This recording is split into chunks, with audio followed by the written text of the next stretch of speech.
People worry about everything. People worry about their health. People worry about their children. They worry about dying. They worry about their job and the economy and having a heart attack and security and everybody else's happiness.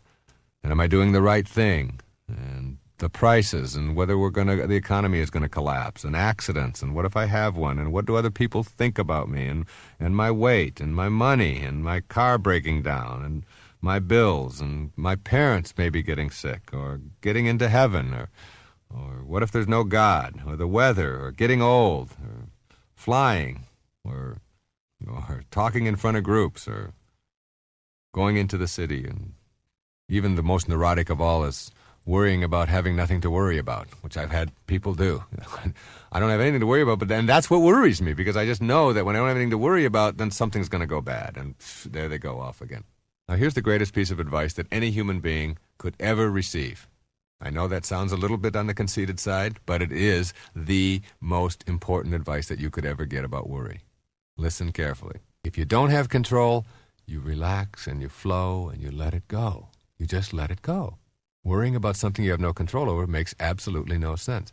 If you have no control over something, getting older or dying or getting into heaven or whatever it may be, then worrying about it isn't going to do you any good.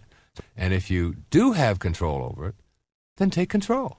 Whatever it is that you want to do, if you're afraid of flying in an airplane, you have control over that. There are trains available, there are cars available, there are courses and ways to go about learning how to eliminate your fear of flying, and so on.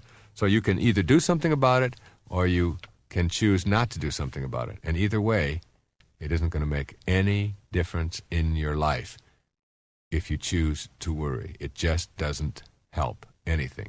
So once you learn that, you can begin to assess this whole business of why you would choose guilt or worry in your life.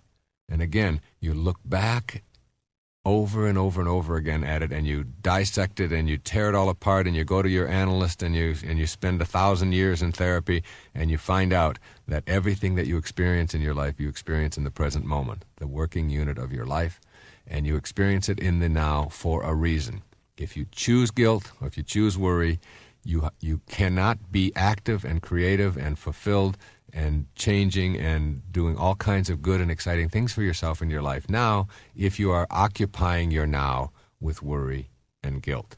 And if you think that worry is something that you just inherited, or it's something that your parents passed on to you, and it's something that you just can't do anything about, begin to practice. Do things like I always tell people, just worry.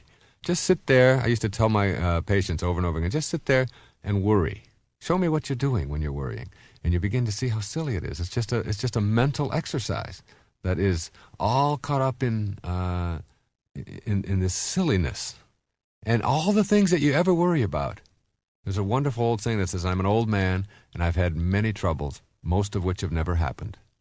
And the most of which have never happened is all the worries. You get all these worries and you see them coming at you and you, oh my goodness, what's going to happen? I'm going to get audited by the IRS. I remember the first time I ever got audited by the IRS, and I talked about it, and I was playing this same silly game, worrying about it and then I went through and it was a very pleasant experience. And I actually ended up getting a little bit more money, a little more of a refund. All of this concern, all of this time, all of this energy over something that wasn't, and it's happened to me many times. I've been through that process, and I don't worry about those things anymore. And I do the same thing with my children. I watch them grow up, and I know that there's all kinds of pitfalls and things out there that can have, but I can't keep my eye on every one of my children all day long when they're in school or when they're in their jobs or when they're in their relationships or whatever. I simply can't do that. So I have the choice. Am I going to sit around all day long and worry about each one of those children and whether or not they're going to be in any danger? Or am I going to just raise them to be as careful and productive as they possibly can and know that I can't do anything about that? And this isn't to say that I'm unconcerned. It is to say that I refuse to use my life filling it up with worry over things that I can't do anything about. I just can't go that way. And you don't have to either. Just like guilt has the notion that there's a difference between guilt and learning from the past. You do something, and instead of feeling guilty about it, you learn from it. Worry is one thing, and preparing yourself for the future is something quite different. But again, preparing yourself or planning for the future is still something that takes place in the now. So what you want to learn to do is to enjoy it in the now, instead of trying to live it 2 months from now or 3 months from now. Enjoy the planning process. If you're going to have a vacation 3 months from now, that's a very enjoyable process. All of that planning and all of the activity that goes into it and all the expectations and then the anticipation of what that's going to be like, that's one of the most joyful things about a vacation. All of that planning part. That isn't worry. Worry is when you are immobilized. The key word to define an erroneous zone is, does it immobilize me in the present? And if the answer is yes, then it's something I want to get rid of.